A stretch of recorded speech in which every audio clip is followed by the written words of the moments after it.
Days of Thunder, Ford versus Ferrari, Rush, Talladega Nights. What is your favourite racing movie in recent history? Today, we're going to look at F1, the movie. Let's get into it. Hot off the heels of the success from the film Top Gun Maverick, F1 the movie reteams with director Joseph Krasinski and legendary producer Jerry Bruckheimer back together again for F1 the movie. The film centers around two characters played by Brad Pitt and Damson Idris. They together must save the team from going bankrupt, and the only way to do so is to have at least one win under their belt by the end of the season. A team that is, by all intents and purposes, last in the championship. They have no points, no wins, and not even breaking the top 10. This is the basic premise of the story, and they have to work together to try and make sure that the team stays alive and ready to race for the next season. Very simple story. Because of the success of Top Gun Maverick, they actually used a lot of the similar technology that they used in that film to really put you inside the cockpit of a Formula One car. And that is what they do a really good job of. And some of the camera angles that they have around the car are amazing. They're so good. One particular, there's a shot where the camera is mounted next to one of the front tires, and you can really see the tyre moving, and it's very, very well done. What I would say about the racing is that they do take liberties. No driver in their right mind would purposely damage the car. One, it's very expensive. Two, in Formula One, there are so many rules and regulations where this would never be able to happen whatsoever. And so in that respect, they do take a little bit of Hollywood liberties when it comes to it.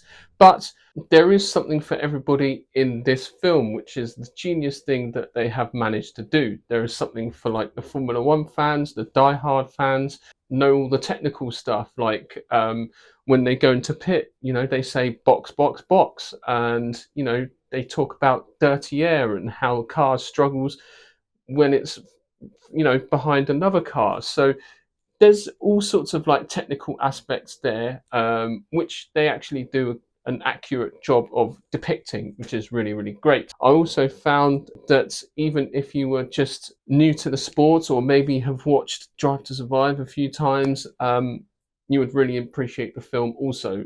Like, you don't have to be a die-hard fan to watch this film. It's very much centered around the main characters and the characters' rivalry between Brad Pitt's character and Damson Idris's character as well. Each character have their different approaches, which was quite clever. Sonny Hayes, which is Brad Pitt's character, is very analog, whereas Damson Idris's character, Jackson Pierce, is basically the opposite.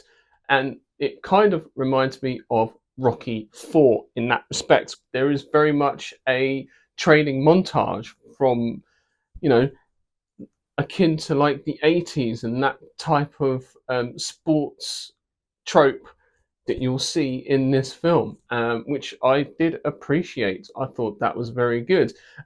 Also, I found that there was a lot of spirit of competition in this film. Very much, again, centered around the two main characters who are at odds with each other at first, and then over time start to appreciate one another's sort of abilities and techniques that they both bring to the table. So there was also what I would consider not a lot of nods of appreciation on the pit wall, especially with all the technical people, where they're just like,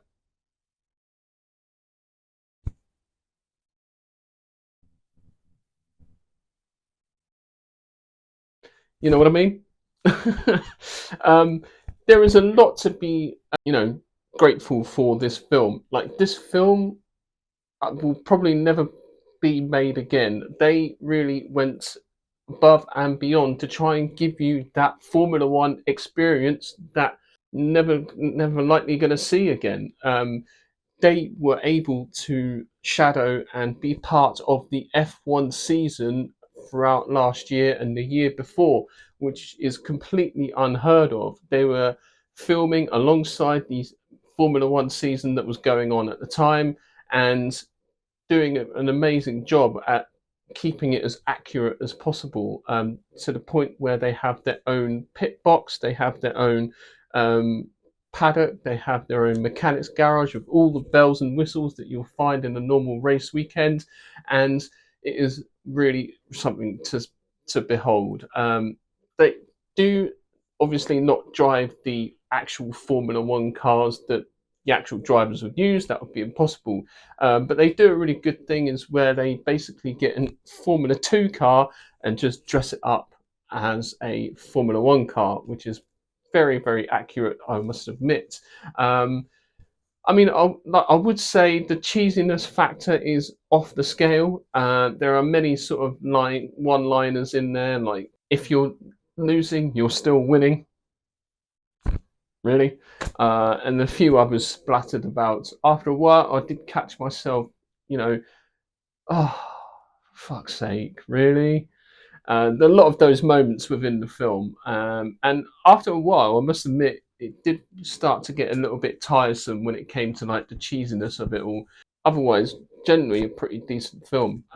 Despite that, some acting, the casting choices were amazing. I do feel that Javier Bardem as the team owner really sort of brings a lot of heart to the piece as well. And each actor and character has their own reason for why they are doing Formula One and why they are there and why they are racing, which is really, really good. I would say, again, the racing, they do take a lot of liberties. The script is more or less non existent. But again, you're not really there for that. Really, you're there for the spectacle of what it feels like to be in Formula One, what it feels like to be a driver and in the seat of that cockpit, um, with all the cameras and technology at their disposal, getting you in that seat, which is really, really good. So not much really to. I mean, I would say it was a little bit too long. I think it comes in at like 2.5 hours or something like that. I could be wrong, but I mean they have to fit an entire Formula One season in that time, so it's quite tricky to do. But like I said earlier, they really do thread a fine line when it comes to making sure that there's something for the Formula One fans and there's something for like the movie fans as well. So there's something for everybody in there. So I'll definitely recommend going to see this film in the cinema to go and get the full scope of it. And I do believe it is in 4DX, so that should be an interesting experience as well. It's perfectly made for 4DX, I would say, being thrown around in the cars like that. So um, definitely go and see this film. I would, probably go and see it again, hopefully. But yeah, there's a couple of extra films coming out soon. You've got Jurassic Park Rebirth, which I'm looking forward to, and Fantastic Four film coming out as well. So it's going to be a three-way battle between the three of them. So we shall see who's going to win. Spirit of competition, eh? Shall leave it on there. So thank you very much for watching, and please remember to like and subscribe to my channel, and I shall see you in the next video.